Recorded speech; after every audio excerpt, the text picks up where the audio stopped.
පොල් තෙල් වල තියෙන මේ මීඩියම් චේන් ෆැටි ඇසිඩ් එක අපි කියනවා මේක ස්ට්‍රේට් චේන් ෆැටි ඇසිඩ් එකක්. මේකට පුළුවන්ලු හිස කෙස් වල ෂාෆ්ට් එකට කියන්නේ හිස කෙස් වලට කාවැදිලා හිස කෙස් වල ප්‍රෝටීන් ස්ටැබිලයිස් කරනවා. හිස් කබලේ ඇතිවන කැසීම්, හිස් කබලේ ඇතිවෙන වියලි බව සමහර හිස්වරි වර්ග වලට පොල් තෙල් වලින් සහනයක් තියෙනවා කියලා ඇත්තටම දැන් වෙනකොට හොයාගෙන තියෙනවා. අපේ අත්වල ගොරෝසු බව ඇති වෙනවා නම්, හැමේ ඩැමේජස් එනවා නම්, නියපොතුල් ඩැමේජස් එනවා නම් මේකට අර මොයිස්චරයිසිං සහ නරිෂින් ඉෆෙක්ට් එකක් තියෙනවා කියලා කියනවා පොල් තෙල් වල. ඒකට ඔය පොල් තෙල් වලට වඩා අරක හොඳයි මේක හොඳයි කියලා කතාවක් ඇහුනොත් ඒ කියන පළියට ඒක පිළිගන්න එපා. අනිවාර්යෙන් මේකේ විද්‍යාත්මක කාරණා හොයලා බලන්න.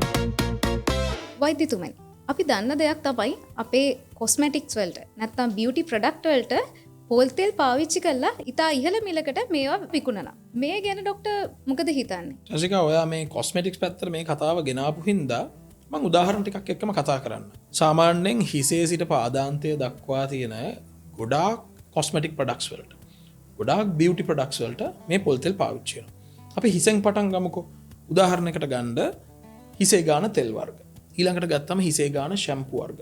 දැනට ලංකාව විතරක් නෙමෙයි යුරෝපයේ ඇමරිකාව වගේ රටවල් ගණනාවක ප්‍රොඩක්ට්ස් ගොඩකට පොල් තෙල් මේගොල්ලෝ පාවිච්චි කරනවා. මේකට හේතුව තමයි පොල් තෙල් වල තියෙන මේ මීඩියම් චේන් ෆැටි ඇසිඩ් එක අපි කියනවා මේක ස්ට්‍රේට් චේන් ෆැටි ඇසිඩ් එකක් කියලා. මේ ලෝරික් ඇසිඩ් කියන එක. මේකට පුළුවන්ලු හිස කෙස් වල ෂාෆ්ට් එකට කියන්නේ හිස කෙස් වලට කාවැදිලා හිස කෙස් වල ප්‍රෝටීන් ස්ටැබිලයිස් කරනවා. මේකෙන් ප්‍රෝටීන් ලොස් එක අඩු කරනවා, හිස කෙස් කැඩී යාම අඩු කරනවා, වගේම හිස කෙස් පැලීම අඩු කරනවා කියලා රිසර්ච් ආටිකල්ස් ගොඩක් තියෙනවා. ඒ නිසා ගොඩක් මේ බියුටි ප්‍රොඩක්ට්ස් වල සාමාන්‍යයෙන් හිස සම්බන්ධයෙන් අපි හිස කෙස් සම්බන්ධයෙන් පාවිච්චි කරන තෙල් වර්ග වල මේගොල්ලෝ පොල් තෙල් බේස් එකක් විදිහට පාවිච්චි කරනවා. ඊළඟට ඉස්සර ඉඳලා ගොඩක් දෙනා පාවිච්චි කරපු දෙයක් මේ ඔළුවේ පොල් තෙල් ගාන එක, හිස් කබලේ ඇතිවන කැසීම්, හිස් කබලේ ඇතිවෙන වියලි බව. ඊට පස්සේ සමහර ලාවට මේ හිස්වරි වර්ග තියෙන හිස්වරි වර්ග කීපයක් තියෙනවා. එකකින් සමහර හිස්වරි වර්ග වලට පොල් තෙල් වලින් සහනයක් තියෙනවා කියලා ඇත්තටම දැන් වෙනකොට හොයාගෙන තියෙනවා. අන්න ඒක නිසා ලෝකේ බොහොම ඉහළ පෙළේ සන්නාම තියෙනවා මේ පොල් තෙල් ඒගොල්ලන්ගේ බේස් එක විදියට හිසේ ගාන තෙල් වර්ග වලට එහෙම නැත්නම් ෂැම්පු වර්ග වලට පාවිච්චි කරනවා. අපි උකුණන් මර්ධනය සඳහා පොල් තෙල් භාවිතා කරලා තියෙනවා. අතීතයේ සිටම අපි ඒක අද දක්වාම භාවිතා කරනවා. මේකේ පදනම මොකද්ද වෛද්‍යතුමනි? මේ රසායනික උකුණන් මර්ධක ප්‍රචලිත වෙන්න කලින්, මේවා ෆ්‍රීලි මාකට් එකේ අවైలබල් වෙන්න කලින් පරණ මිනිස්සු කරේ මොකද්ද? උකුණෝ ඉන්නව නම් ළමයෙක්ගේ හෝ වැඩිහිටියෙක්ගේ ඔළුවේ පොල් තෙල් ගාලා ටික වෙලාවක් තියලා හීනි පනාවකින් මේක පීරලා දැම්මම උකුණෝ ටිකයි ලේඩි ටිකයි බිත්තර ටිකයි ඔක්කොම එනවනේ. මේකෙන් වෙන්නේ එකක් තමයි මේ උකුණ සෆොකේට් වෙනවා.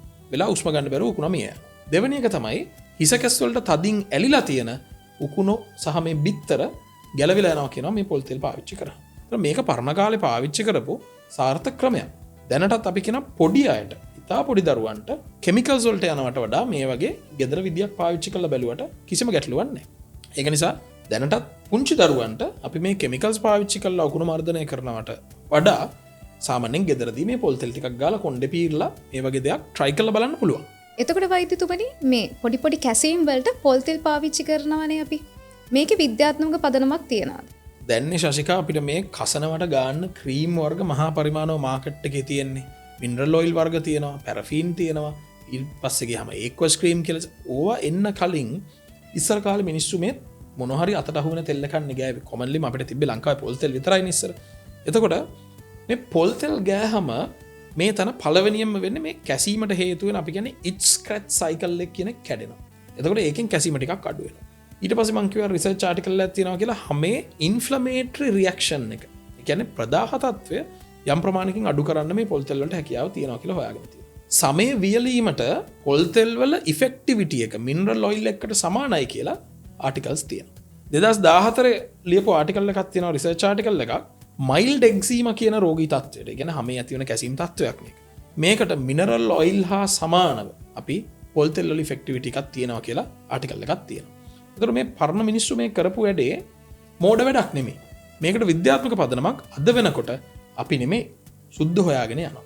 මෙච්චර පොල් තෙල් ප්‍රචලිත ලංකාවේ මේ ගැන රිසර්ච් එකක්වත් මට හම්බුනේ නැහැ. ඉතින් මම ඇත්තටම ආරාධනා කරනවා ලංකාවේ මේ සම්බන්ධයෙන් රිසර්ච් කරන කට්ටියට, මේ ෆීල්ඩ් එකේ ඉන්න කට්ටියට ඇත්තටම ලංකාවේ පොල් තෙල් ගැන සහ මේ සමේ ඇති වෙන පොඩි පොඩි රෝගී තත්ත්ව ගැන තව පරීක්ෂණ කරන්න කියලා. වෛද්‍යතුමනි, පොල් තෙල් වල තියෙන විටමින් D සමට ගුණදායකයි කියලා කියනානේ. මේකේ තියෙන ඇන්ටි ඒජින් ප්‍රොපර්ටිස් අපේ සමට හිත කරයිද, අපේ ශරීරයට හිත කරනවද? ඔතන ශශිකා කතන්දරේ විටමින් E කියලා කියන්නේ හොඳ ඇන්ටි ඔක්සිඩන්ට් එකක්. මේකෙන් සමේ ඇතිවන වයසට යාම සහ සමේ ඇතිවන ඩැමේජස් ඔක්සිඩේටිව් ස්ට්‍රෙස් එක වගේ දේවල් අඩු කරනවා කියලා ඇත්තටම හොයාගෙන තියෙනවා. ඒතර විටමින් E භාවිතා කිරීමෙන් ඇන්ටි ඒජින් බෙනිෆිට් එකක් තියෙනවා කියලා අපිට පිළිගන්න වෙනවා. අපි පොල් තෙල් පාවිච්චි කරනවා නම් ඇඟේ ආලේප කරන්න හෝ හිසේ ආලේප කරන්න මේකට විටමින් E පිටින් එකතු කිරීමක් සිද්ධ කරන්න වෙනවා. අපිට විටමින් E යම් ප්‍රමාණයක් විටමින් E කරලක් වගේ එකක් මේකට මික්ස් කරලා අපිට ඔළුවේ ගන්න හෝ හැමේ ගන්න පාවිච්චි කරන්න පුළුවන්. මොකද සාසික පොල් තෙල් විතරක් ගත්තොත් පොල් තෙල් වල විටමින් E ප්‍රමාණය ටිකක් අඩුයි. ඒකින්ද පිටින් මේකට විටමින් E එකතු කරගත්තොත් අපිට මේ අදාළ බෙනිෆිට්ස් ගන්න පුළුවන්. වෛද්‍යතුමනි, එතකොට මේ පොල් තෙල් අපිට මේකප් රිමූවර් එකක් විදිහට පාවිච්චි කරන්න පුළුවන්ද? අනිවාර්යෙන් ශාසික පොල් තෙල් වල තියෙන මේ මීඩියම් චේන් ෆැටි ඇසිඩ් එකකින්ද මේක හොඳ සොල්වන්ට් එකක්. මේකට පුළුවන් මේකප් දිය කරලා හොඳින් අයින් කරන්න. මේක අපි මේක විතර පාවිච්චි කරන්න මේක මමත් අහලා තියෙන කතාවක්. හැබැයි තමන්ගේ මූණේ තෙල් ගතිය වැඩි නම් සහ මූණේ පිම්පල්ස් ගොඩක් එන්න තියෙන කෙනෙක් නම් මේක වහාම සෝදලා පොල් තෙල් එක සබන් දාලා සෝදලා අයින් කිරීම සුදුසුයි කියලා තමයි රෙකමන්ඩ් කරන්නේ. වෛද්‍යතුමනි, මදුරුව කනවට පොල් තෙල් පාවිච්චි කරන සිරිතක් තිබ්බනේ. මේකේ පදනමක් තියනවාද? මේ මාසෙක මම ඉස්සෙල්ලා කිව්වා වගේ මදුරුව කාලා කසනවට පොල් තෙල් ගන්න පුළුවන්. ඒකෙන් කසන එක ටිකක් අඩු වෙනවා. හැබැයි පොල් තෙල් ගෑවා කියලා මදුරුව නොකා ඉන්නේ නැහැ. ඒ කියන්නේ මොස්කිටෝ රෙපෙලන්ට් ගුණාංගයක් සාමාන්‍යයෙන් අපි කඩේ මිලදී ගන්න පොල් තෙල් වල නැහැ. අපි සාමාන්‍යයෙන් පැංගිරි තෙල් වගේ දෙයක් පොල් තෙල් එක්ක මික්ස් කරලා ආලේප කරොත් මේකේ ලොන්ජෙවිටි එක වැඩි වෙනවා. ඒ කියන්නේ වැඩි වෙලාවක් මේක රඳා පවතිනවා කියලා අපි පිළිගන්නවා. හැබැයි මම ඉන්ටරෙස්ටිං කතාවක් කියන්නද? 2018 රිසර්ච් එකක් කරලා තියෙනවා මේ පොල් තෙල් වල තියෙන ලෝරික් ඇසිඩ් කියන එක නිස්සාරණය කරලා 100% පිරිපහදු නියඳියක් අරගෙන ඒකේ ඉන්සෙක්ට් රෙපෙලන්ට් ගුණාංගය ගැන පරීක්ෂණයක් කරලා තියෙනවා. එතකොට ඒගොල්ලෝ හොයාගෙන තියෙනවා දැනට පාවිච්චි කරන ඩයිඑතිල් ටොලියුමයිඩ් DEET කියලා කියන්නේ. අන්න ඒක හා සමාන ඉන්සෙක්ට් රෙපෙලන්ට් ගුණාංගයක් මේකට තියෙනවා කියලා. මේක හොඳ ටොපික් එකක් ලංකාවේ රිසර්ච් එකක් කරන්න. මොකද ලංකාවේ පොල් තෙල් ඕන තරම් තියෙනවා. පොල් තෙල් අරගෙන නිස්සාරණය කරලා මේක හොයාගන්න පුළුවන් වුණොත් යම් කෙනෙකුට මේක ප්‍රූව් කරගන්න පුළුවන් වුණොත් අපිට ලංකාවේ මොස්කිටෝ රෙපෙලන්ට් එකක් හදන්න පුළුවන් පිටරටින් මහා පරිමාණව මේ කෙමිකල්ස් මිලදී ගන්නේ නැතු.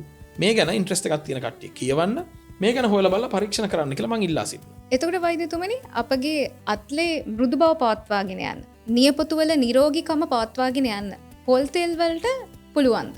දැන් මෙතන හිතන්න විශේෂ එකක් මොනවා හරි කෙමිකල් වර්ගයක් පාවිච්චි කරනවා, සිමෙන්ති වැඩ කරනවා, ඔය මොන හරි වැඩක් කරලා අපේ අත්වල ගොරෝසු බව ඇති වෙනවා නම්, හැමේ ඩැමේජස් එනවා නම්, නියපොතුල් ඩැමේජස් එනවා නම් මේකට අර මොයිස්චරයිසිං සහ නරිෂිං ඉෆෙක්ට් එකක් තියෙනවා කියලා කියනවා පොල් තෙල් වලින්. ඒකෝල පොල් තෙල් පාවිච්චි කිරීමෙන් අත්වල මේ මෘදුභාවය රැක ගන්න පුළුවන් කියලා අපිට කියන්න පුළුවන්.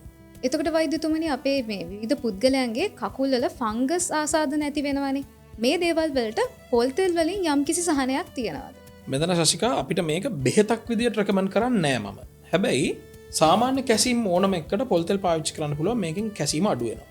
ඊට පස්සේ පොල් තෙල් වල ඇන්ටි මයික්‍රෝබියල් ඉෆෙක්ට්ස් කියලා කරපු රිසර්ච් කීපයක් තියෙනවා. සමහර ෆංගස් වර්ගවල වර්ධනය ඇත්තටම මේ පොල් තෙල් හින්දා අඩු වෙනවා කියලා සමහර රිසර්ච් ෆයින්ඩින්ග්ස් තියෙනවා. ඒතර මේවා ඇත්තටම අපි බෙහෙතක් විදියට රෙකමන්ඩ් කරන්න කලින් මේ ගැන තව හැදෑරීම් කරන්න ඕනේ. ලංකාවෙත් මේ ගැන රිසර්ච් කරනවා නම් හොඳයි කියලා මං හිතනවා. ගොඩ දෙනෙක් අද වෙනකොට ගෙදරදීම සෝප් නිර්මාණය කරගන්න පෙළඹිලා තියෙනවානේ. හර්බල් සෝප් වර්ග, විවිධ වර්ගයේ සෝප් වර්ග, මේ වගේ දෙයකට පොල් තෙල් භාවිතා කිරීම සුදුසුද?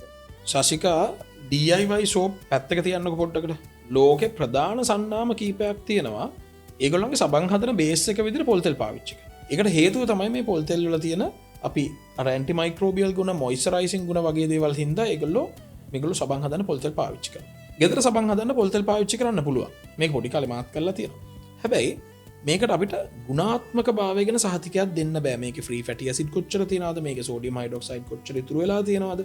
මේකෙන් හැමට මොන හානියක් වෙනවද කියන එක අපිට රෙකමෙන්ඩේෂන් එකක් දෙන්න බෑ.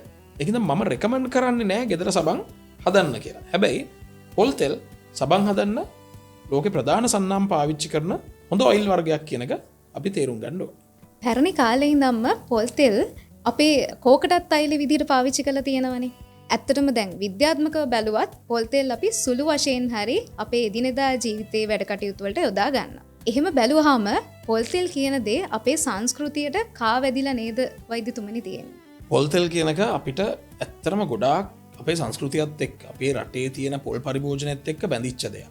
හැබැයි කාලෙන් කාලට මේකට එක එක වෙජිටබල් ඔයිල් වර්ග, මාජරීන් වර්ග ඇවිල්ලා මේ පොල් තෙල් යටපත් කරන්න උත්සාහ කරලා තියෙනවා. පොල් තෙල් කියන එක අපිට සෞඛ්‍යයට අහිත කරයි කියලා ලොකු ප්‍රචාරකුත් යනවා. තේරුම් ගන්න ඕන දේ අපි දැන් එපිසෝඩ්ස් ගණනාවකින් මේ දේ කිව්වා. තෙල් වර්ග අධිපරිභෝජනය කොහොමත් සෞඛ්‍යයට අහිත කරයි. පොල් තෙල් විශේෂිත වශයෙන් අපිට පාවිච්චි කරන්න පුළුවන් විදි ගැන අපි මේ එපිසෝඩ්ස් වලදී අපේ ජනතාවට කියලා දුන්නා. හැබැයි මාකටිං වලට අහු වෙලා පිටරටින් ආපු පළියට වෙජිටබල් ඔයිල් කියලා ලේබල් ගහපු පළියට ඒවා පොල් තෙල් වලට වඩා හොඳයි කියලා පිළිගන්න කලින් විද්‍යාත්මක කරුණු හොයලා බලන්න කියලා අපි ඔයගොල්ලෝ හැමෝගෙම ඉල්ලනවා. ඒකට ඔය පොල් තෙල් වලට වඩා අරක හොඳයි මේක හොඳයි කියලා කතාවක් ඇහුනොත් ඒ කියන පළියට ඒක පිළිගන්න එපා. අනිවාර්යෙන් මේකේ විද්‍යාත්මක කරුණු හොයලා බලන්න. මට පොල් තෙල් කිව්වහම මතක් වුණේ දැන් අද අපි කතා කරේ මේ පොල් තෙල් වල වෙනත් භාවිත ගැන්නේ. ගෙදරක ලොක් එකක් හිර වුණත්, ඉබ්බෙක් හිර වුණත්, අපේ සරණේරුවක් කුරුකුරු ගෑවත් අපි ඔකට පොල් තෙල්නේ දැම්මේ. හැබැයි හෙවි මැෂිනරි වලට මේ පොල් තෙල් ලිහිසි ද්‍රව්‍යයක් විදිහට පාවිච්චි කරන්න එපා. සාමාන්‍ය ගෙදර දොරේ ලිහිසි ද්‍රව්‍යයක් විදිහට පොල් තෙල් පාවිච්චි කරන්න පුළුවන්. වෛද්‍යතුමනි අපේ හිස කෙස් වලට කොහොමද පොල් තෙල් වල බලපෑම? පොල් තෙල් වල තියෙනවා මීඩියම් චේන් ෆැටි ඇසිඩ් කියලා එකක්. මේ මීඩියම් චේන් ෆැටි ඇසිඩ් එකෙන් පොල් තෙල් වල ෂාෆ්ට් එකට මේක ඇබ්සෝබ් වෙනවා කියලා කියනවා. මේකෙන් ප්‍රෝටීන් ලොස් එක අඩු වෙනවා, හෙයා ලොස් එක අඩු වෙනවා. ඒකට හිස කෙස් වල සෞඛ්‍ය ආරක්ෂිත බවට පොල් තෙල් වලින් සහයෝගයක් තියෙනවා කියලා හොයාගෙන තියෙනවා. වෛද්‍යතුමනි අපේ හිස කෙස් වල නිරෝගීතාවයට නැත්නම් හිස කෙස් නැවත නැවත වර්ධනය වෙන්න පොල් තෙල් වලට ඒකට හැකියාවක් තියෙනවා. පොල් තෙල් වලින් අපි කියනවා නරිෂ් කරනවා සහ හිස කෙස් වල ෂයින් එක තියාගන්නවා, හිස කෙස් වල හෙල්ත් එක තියාගන්නවා. ඔය වගේ රිසර්ච් ගන්නවක් තියෙනවා. ඔය ගොඩාක් කෙමිකල් ඔයිල් පාවිච්චි කරන්න කලින් පරණ මිනිස්සු ගොඩක් පාවිච්චි කරේ පොල් තෙල්නේ. හැබැයි තාමත් ලෝකේ ප්‍රධාන සන්නාම ගොඩක් තියෙනවා මේගොල්ලන්ගේ හෙයා ඔයිල් වලට පොල් තෙල් පාවිච්චි කරන බේස් එකක් විදියට. අපි අද පොල් තෙල් ගැන තවත් නොදන්න දේවල් බොහෝමයක් ඉගෙන ගත්තා. අපි ඊළඟ එපිසෝඩ් එකේදී තවත් මේ වගේ වටිනා මාතෘකාවක් ගැන කතා කරමු. බොහොම ස්තුතියි මේ සම්බන්ධයෙන් කතා කරන්න මාව එකතු කරගත්තට. මම ආයෙත් මතක් කරනවා මේ පොල් තෙල් වල අපි නොදන්න ගුණාංග ගැන, මේවායේ තියෙන විද්‍යාත්මක පදනම ගැන ලංකාවේ රිසර්ච් නැහැ. මේව අනිවාර්යෙන් ලංකාවේ රිසර්ච් කරන අය මේව ගැන හොයලා බලන්න. වටින දේවල් තියෙනවා නම් මේව ලෝකෙටම ගෙනියන්න. බොහොම ස්තුතියි වෛද්‍යතුමනි.